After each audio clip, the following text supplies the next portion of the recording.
Bismillahirrahmanirrahim. Assalamualaikum warahmatullahi wabarakatuh. Alhamdulillahirrabbilalamin. Puji serta syukur mari kita panjatkan kehadirat ilahi Rabbi, karena atas limpahan karunia-Nya kita masih diberikan nikmat iman, nikmat sehat, nikmat disampaikannya di bulan suci Ramadan, dan juga nikmat bisa menuntut ilmu meskipun secara online. Pada kesempatan kali ini kita akan mempelajari tentang pentingnya belajar akhlak. Anak-anakku, mengapa kita harus belajar akhlak ya? Akhlak dalam kehidupan sehari-hari sangatlah penting. Bahkan saking pentingnya yang menjadi ukuran baik dan tidaknya seseorang adalah akhlaknya. Ketika seorang dikagumi karena akhlaknya, maka dia adalah orang yang baik. Begitu juga sebaliknya. Akhlak menjadi daya tarik Islam. Dahulu orang-orang kafir Quraisy yang asalnya membenci Islam itu berbondong-bondong masuk Islam karena melihat kepribadian yang dipancarkan oleh Rasulullah SAW. Rasulullah yang memiliki akhlak yang baik, santun, penyayang, itu menjadi daya tarik sehingga orang mau senang memeluk agama Islam.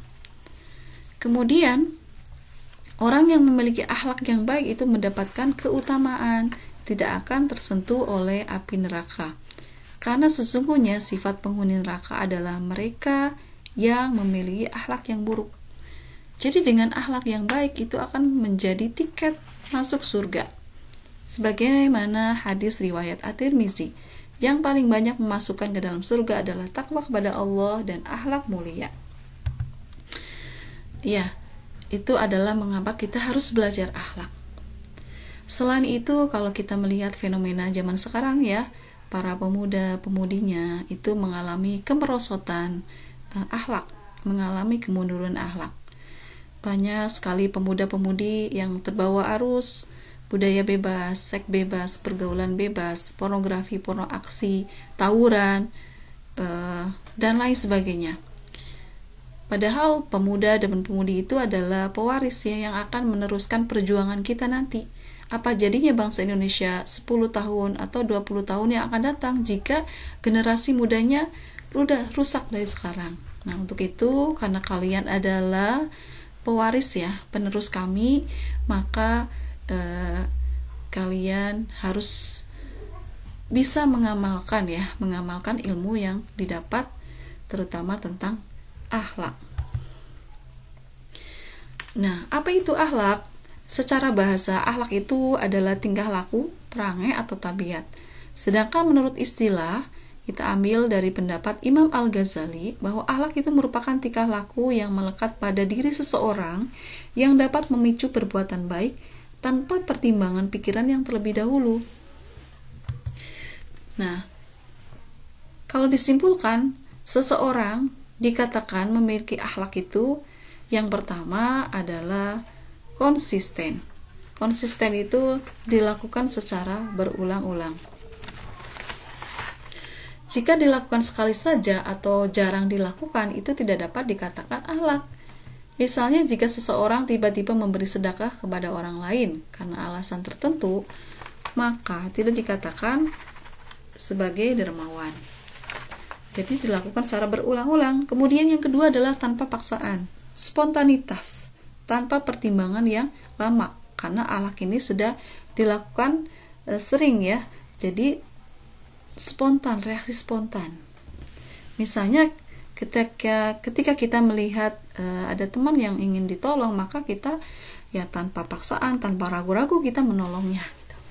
Itu syarat akhlak, ada 2 Lanjut. Apakah adab dengan akhlak itu sama?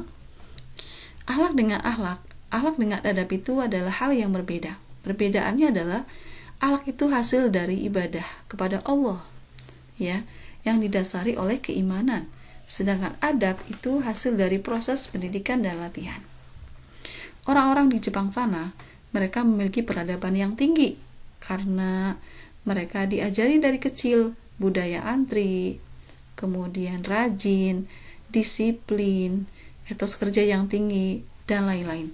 Tapi tidak dikatakan bahwa mereka orang-orang yang memiliki akhlak. Nah, Kenapa? Karena akhlak itu dasarnya adalah keimanan. Orang-orang muslim, orang-orang Islam itu jika memiliki akhlak yang mulia, tidak hanya bisa disiplin, rajin, dan etos kerja yang tinggi. Bahkan lebih, orang-orang muslim yang memiliki akhlak yang tinggi, mereka dapat menghindarkan diri dari zina, dari pergaulan bebas, narkoba, seks bebas, dan kejahatan-kejahatan yang lain. Ya, jadi lebih luas. Karena akhlak itu sumbernya dari Al-Quran dan Sunnah, sementara adab itu sumbernya dari adat istiadat setempat. Akhlak bersifat mutlak, ya, tidak berubah, dan bersifat universal, sedangkan adab itu bersifat relatif, tergantung daerah.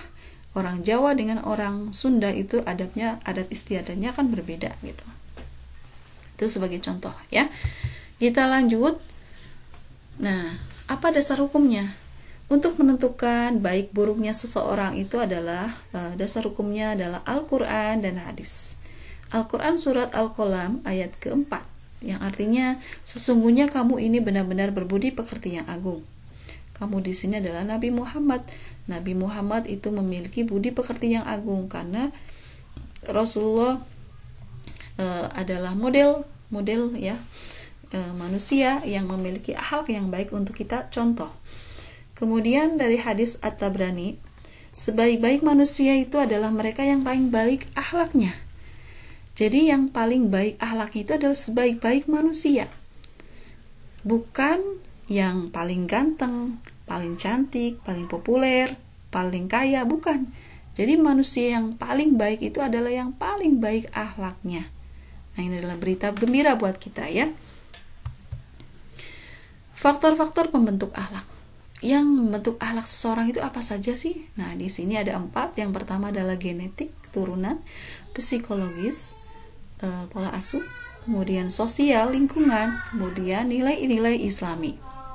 Ya, lingkungan itu bisa mempengaruhi akhlak kita. Lingkungan yang buruk itu akan membentuk akhlak buruk kita. Lingkungan yang baik akan membentuk akhlak baik kita. Kita ambil contoh, di sini ada gambar, ya. Kalau kita lingkungannya di sini, ya, semuanya tadarus, baca Al-Qur'an, ya.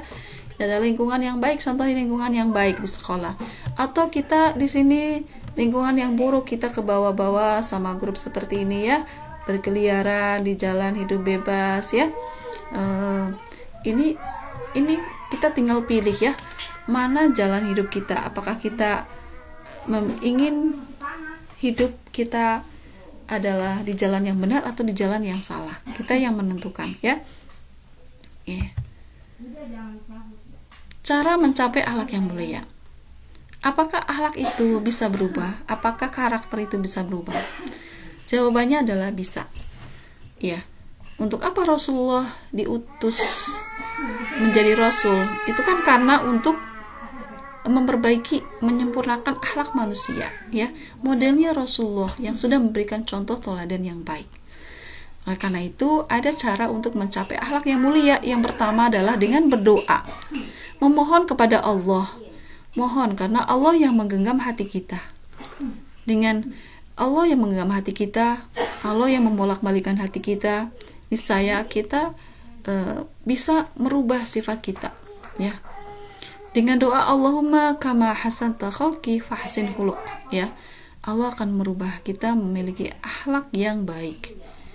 Doa, ya, kepada Allah, memohon kepada Allah. Kemudian yang kedua lah dengan belajar. Dengan belajar kita jadi tahu ilmu, oh ternyata itu boleh, oh ternyata itu nggak boleh. Oh ternyata, ya, itu dalam agama itu tidak boleh seperti itu. Oh ternyata seperti ini loh, gitu. Jadi ilmu itu akan membuat kita tahu bagaimana kita harus bersikap, baik itu kepada orang tua, kepada teman, ya, kepada guru, gitu. Jadi dengan belajar maka kita akan mempelajari, kita akan tahu ilmunya bagaimana berakhlak yang mulia. Seperti sekarang ini kalian sedang belajar, ya, meskipun secara online.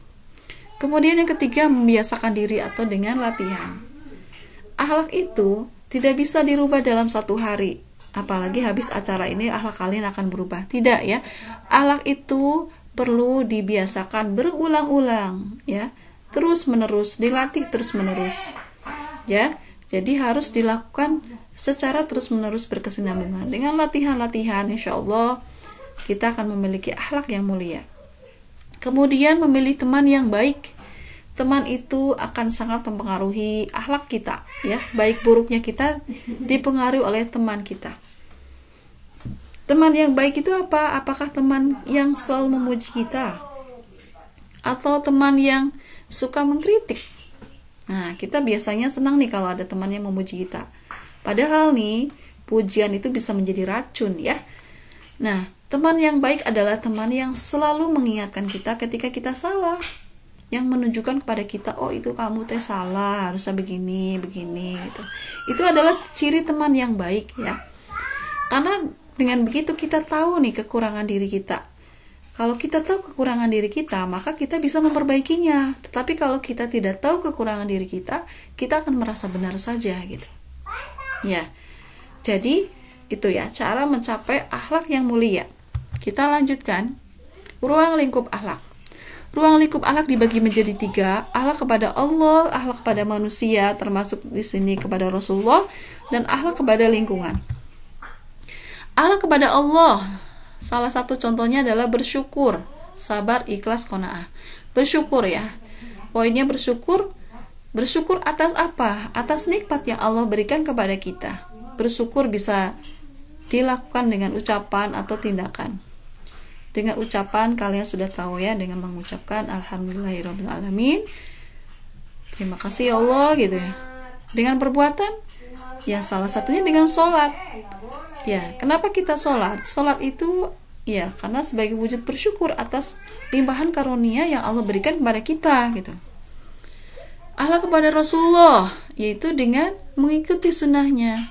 Karena Rasulullah itu model, maka kita harus ikuti bagaimana Rasulullah makan, bagaimana Rasulullah berteman, bagaimana Rasulullah terhadap orang tua, kita ikuti gitu. Kemudian akhlak kepada manusia termasuk akhlak kepada orang tua kita, akhlak pada guru, akhlak pada teman ya. Yaitu diantaranya tidak menyakiti, berbaik sangka, bermuka manis, tasamu, ta'awun. Tasamu itu bertenggang rasa, ta'awun tolong menolong. Kemudian akhlak kepada lingkungan, yaitu dengan memelihara dan menjaga dari kerusakan. Ya, bisa dengan membuang sampah pada tempatnya. Nah, dari sini kita bisa menyimpulkan bahwa agama Islam ini adalah agama yang mengajarkan kasih sayang, mengajarkan akhlak yang baik, baik kepada penciptanya maupun kepada makhluknya, kepada sesama makhluk, bahkan kepada tumbuh-tumbuhan, kepada hewan, kita diajarkan untuk berbuat baik gitu. Ya. Itu. Jadi agama kita tidak mungkin mengajarkan kekerasan atau terorisme. Seperti itu. Kita lanjutkan ke akhlak remaja. Nah, ini poin karena kalian adalah remaja. Ini poin terakhirnya, akhlak remaja. Bagaimana sikap kita, bagaimana tindakan kita ketika dihadapkan pada akhlak remaja yang mengalami kemerosotan atau kemunduran. Ya. Apa yang harus kalian lakukan? Ya. Yang harus kalian lakukan adalah kalian buatlah komunitas yang baik. Ya, karena tadi teman sosial kalian itu senang berkumpul dengan teman ya. Buatlah aktivitas, buatlah kelompok-kelompok yang baik. Ya. Komunitas yang baik yang saling mengingatkan, komunitas kaji, komunitas membaca Al-Qur'an, komunitas olahraga ya. Jadi sibukkan kalian dengan kegiatan-kegiatan positif bersama teman-teman yang baik gitu. Ya, karena dengan teman yang baik kalian tidak akan terbawa arus negatif seperti itu. Nah, itu saja mungkin yang dapat Umi sampaikan. Semoga apa yang Umi sampaikan bermanfaat dan bisa diamalkan. Mohon maaf kalau ada kesalahan. Billahi taufiq wal hidayah. Wassalamualaikum warahmatullahi wabarakatuh.